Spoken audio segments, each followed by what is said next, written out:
Importante, ¿no? You start with a joke or you start jumping up and down. Primeramente, Marta, déjale saber a esa muchacha que está ahí que no tiene que ser parte del board again. We need her back. We need her back. Bueno, muchísimas gracias a todos por estar aquí. Gracias, Brenda.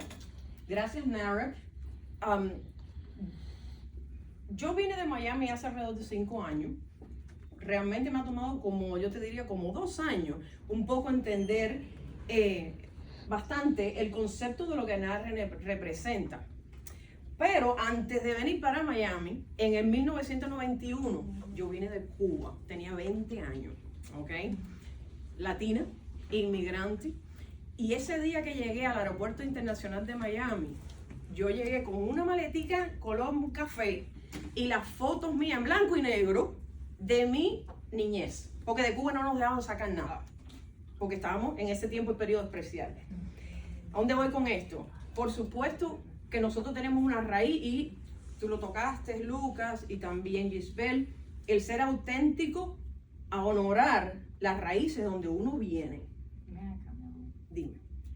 I don't want her to miss out on your message. Who? It's okay. No, this beautiful lady. Oh, I'm sorry. I just I went know, in Spanish. I do the same thing. That's why I was like, let me tell Oh, you. wait, well, because I'm talking now in Spanish. Oh my God, the Latino. Okay, I'll switching right now. Anyways, I apologize. But anyways, I came back in 1991 from Cuba, and I only came with the photos that I was wearing, the clothes that I was wearing in the photos that I brought, because when you leave Cuba, they don't allow you to, at that time, take anything with you. And obviously, I grew up in Cuba. I studied in Cuba. And interesting enough, yes and no, but you know, it will make sense when I keep talking. In Cuba, I was faced in a moment. I was 15 years old, and guess what? I got pregnant. And I was faced with the fact that which direction do I go? I had great support from my parents. I did have my child, okay, Victor. When I say Victor, I'm like, favorite name for me. That's great. And we came from Cuba. In Cuba, I had the opportunity to, what am I gonna do? What am I gonna study? And I studied civil construction. And that civil construction, and that links into back as far as narrow education, working with people. How much more can you connect with people that those people are able to open doors for you and enlighten you and educate you and inspire you?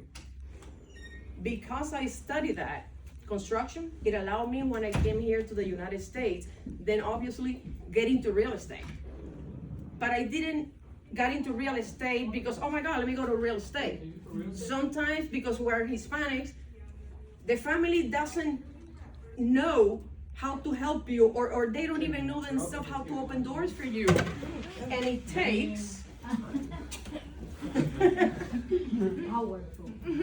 That's how powerful you are. Yeah. oh my goodness. Let me turn it down a little bit then. Lucas. I'm almost starting to break your room. No, no worries. Thank God I built, so I can fix it. You want me to put something here for you or no? No, I mean, no, I'm good. So, what was I? You seem having the same. So, construction led me to open doors to get into real estate. And it wasn't somebody from my family. It was somebody that I met completely outside. And that lady, God bless her heart, her name is Blanca Garcia. And she does mortgages in Miami. And because of my personality, she said, I think you'll be good for mortgages. And I said, well, what is mortgages? Because I had a career that I've studied, but I did not know business, which brings me back into the cycle of narrow, fall into entrepreneurship. That's how I started opening myself up to be an entrepreneur.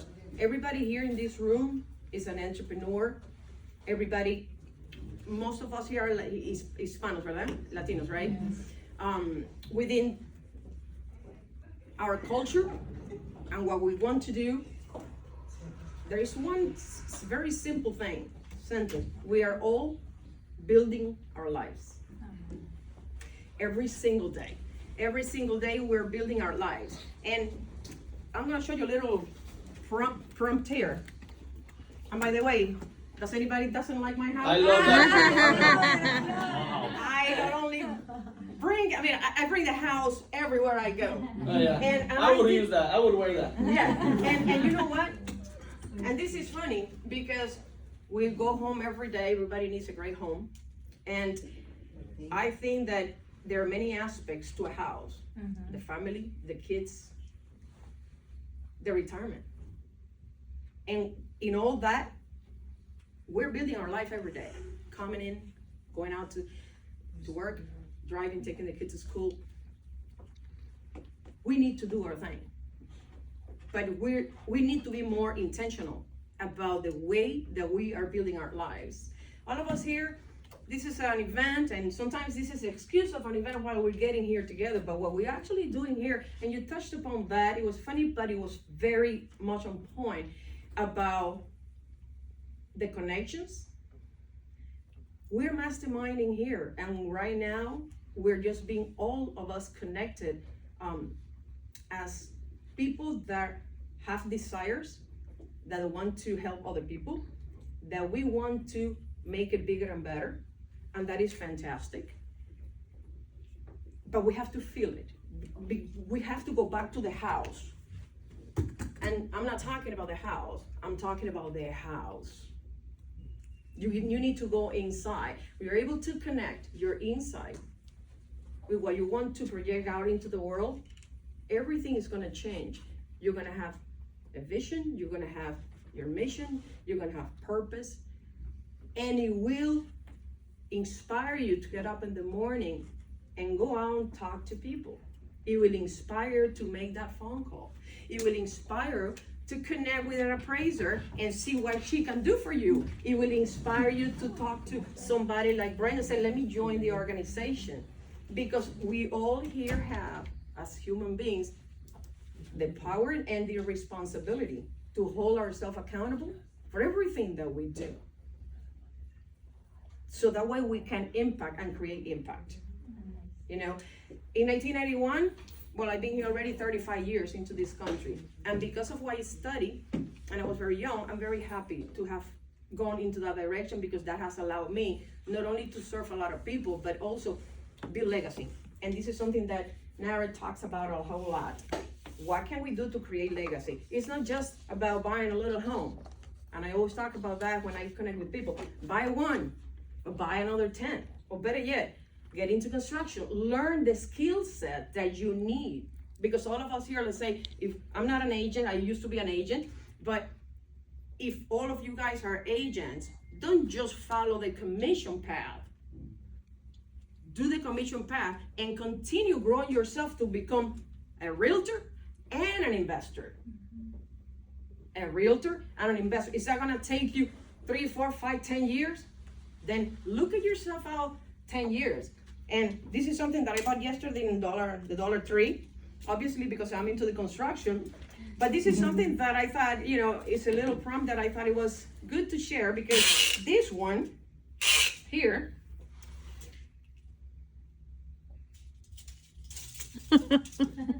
just point your age. I know that's a tough of a woman. No. We're going like 10, 20, 30, 40, 50.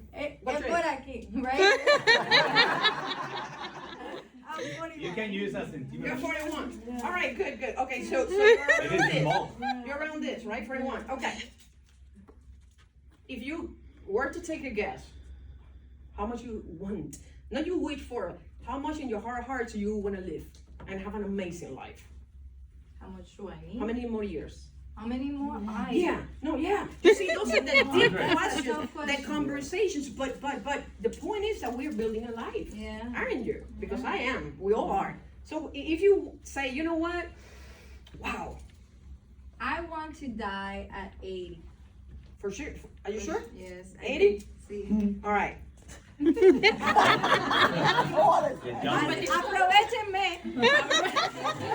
Well, this is really interesting. You're at 50%. You see? You already lived this. This is your past. Oh my God, are you recording this? This this is your path. And I'm bringing this, and I know it's funny, but we all are in a timeline. And we're all wanting things.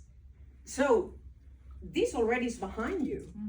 The question is, what is coming up going to look like? You need to ask the right question. What skill set am I going to learn? With what kind of people I am going to connect? What are the kind of relationships that I want to connect with? Because connections and relationships are the catalyst that allows you to exponential scale up your business. One relationship can open doors for you. And then when you are in that path and you get it so clear, you're like, oh, wait a minute. Now it makes sense to make 20 phone calls and don't bitch and moan about it. Don't, like Cardone says, don't be a little bitch. Yeah. You know? And yeah, and it doesn't matter you're a woman or a man, it doesn't matter. You make the freaking phone calls. Go to the events. Look, I asked you when we were doing the with Isabel, the little Zoom that we did for the event, and I asked how many members are we? And you said around 100. And I said, that's fantastic. Now, do you realize that in here is a 20% of that group? Because I did count like a head count. 20% of this organization for Naples is in here. You guys in the top 20. Now, if you took the time, because it takes a lot of energy to get dressed, make the decision, show up, and come here. Now, if you came here, I want to ask you a question. What do you want out of your life for the next 20, 30, 40, 50 years that you're going to be so happy about that no matter what happens, you're going to follow through and show up? And I want you to think about that for a moment.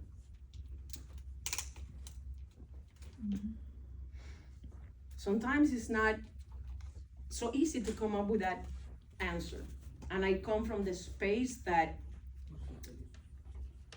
it's when everything is easy and peachy keen, it's very easy, everybody's happy, everybody has the money and all that, the real estate market is great, fantastic.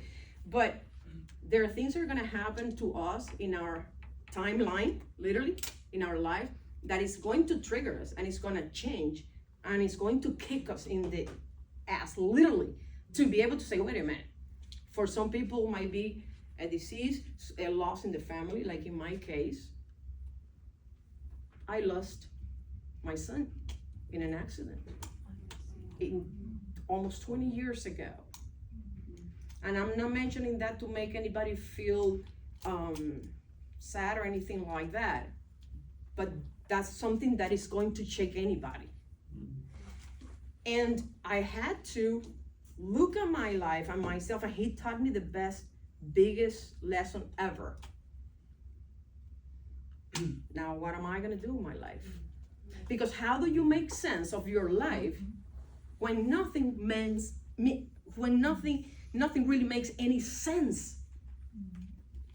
I have the houses, I have the car, I have the success, the business, an amazing relationship, but I was broken down to pieces. I couldn't, and yet I needed to show up to my construction sites. I needed to finish those homes that I was building, going through all of that. I had people to come knock on Friday, and I said, I need my $700 paycheck. Because they were in a different environment that I was.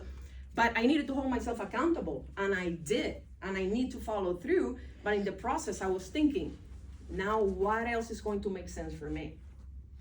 And that brings me to be honest with yourself, get help when you need to get help. And I don't mean helping the psychiatrist and get all pilled up or drunk or whatever, no. I mean surrounding yourself with people that have, not exactly, because everybody has a path and everybody wants a different thing in life, and I get it. But surround yourself with good people that are going to say, hey, make the phone call this person, let's get together. This is a great mastermind. Thank you so much for allowing me this space. And I hope that, I'm able to inspire you to really, when you leave today here, you really sit down and go to Dollar Tree and buy one of these. $1.25. I'm serious. As a matter of fact, you know what I thought? That I did. I went to buy it with the idea of bring like 20 or 30 of them. Oh, wow. But since I did not have the opportunity to kind of ask, I'm like, I'm not gonna bother you for this. But really, because the thing is that now every time that you look at something like this is not just to measure. Oh well, yes, it's to measure, but what about if you take this with you seriously and you measure the steps that you're taking in your own life?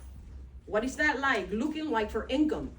What is that looking like for phone calls? What is that looking like for my relationship with my spouse?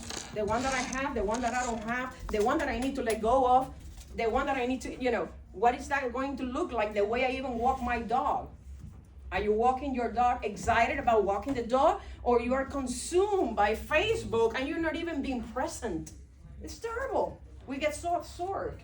So honor yourself. Honor your spirit brings me into the entrepreneurship part of it. Honor yourself when you are in alignment with who you are at the moment, and better yet, who are building yourself towards in the future. This is going to help you. I know it's funny and silly and childish maybe, but if you know what your 10 next year can look like, or what you could be like in the next 10 years, get a paper, write it freaking down. And don't hold anything back, because we have the control and the ability to say, I want this and this and this and this and this. And who is anybody to say that you can't have it? And in the process that you're doing that, you're going to notice, if you're being true to yourself, that you're going to start changing. Nobody has to tell you to. You're not even going to need an alarm clock in the morning.